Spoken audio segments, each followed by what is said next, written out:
At the end of September, if Congress doesn't act, funding for our roads and bridges will expire.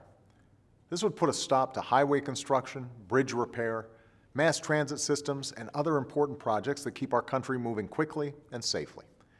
And it would affect thousands of construction workers and their families who depend on the jobs created by these projects to make ends meet.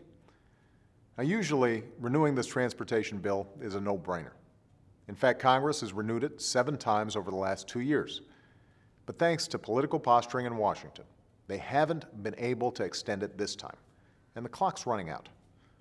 Allowing this bill to expire would be a disaster for our infrastructure and our economy. Right away, over 4,000 workers would be furloughed without pay. If it's delayed for just 10 days, we will lose nearly $1 billion in highway funding that we can never get back.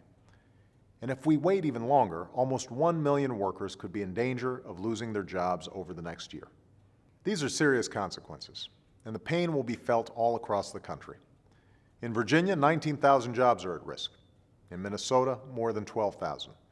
And in Florida, over 35,000 people could be out of work if Congress doesn't act. That makes no sense, and it's completely avoidable. There's no reason to put more jobs at risk in an industry that has been one of the hardest hit in this recession.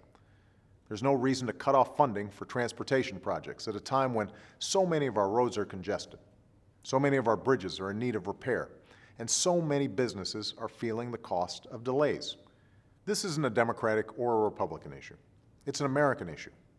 That's why last week I was joined at the White House by representatives from the AFL-CIO and the Chamber of Commerce, 2 groups who don't see eye to eye on much, but who agree that it's critically important for our economy that Congress act now.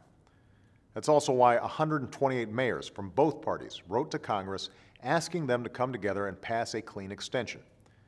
These are local leaders who are on the ground every day and who know what would happen to their communities if Congress fails to act. So I'm calling on Congress, as soon as they get back, to pass a clean extension of the transportation bill to keep workers on the job, keep critical projects moving forward, and to give folks a sense of security. There's a lot of talk in Washington these days about creating jobs, but it doesn't help when those same folks turn around and risk losing hundreds of thousands of jobs just because of political gamesmanship. We need to pass this transportation bill and put people to work rebuilding America.